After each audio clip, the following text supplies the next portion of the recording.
Илхиндайдэд цацагдсан атах шагашиг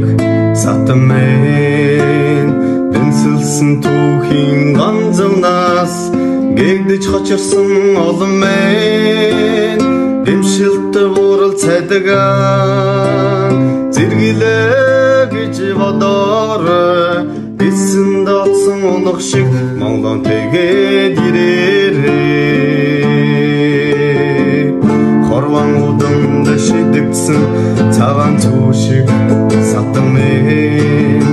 хосгүй түүхийн эмэлээс гэгдэж үлдсэн түмэн ялуус таврал шастараа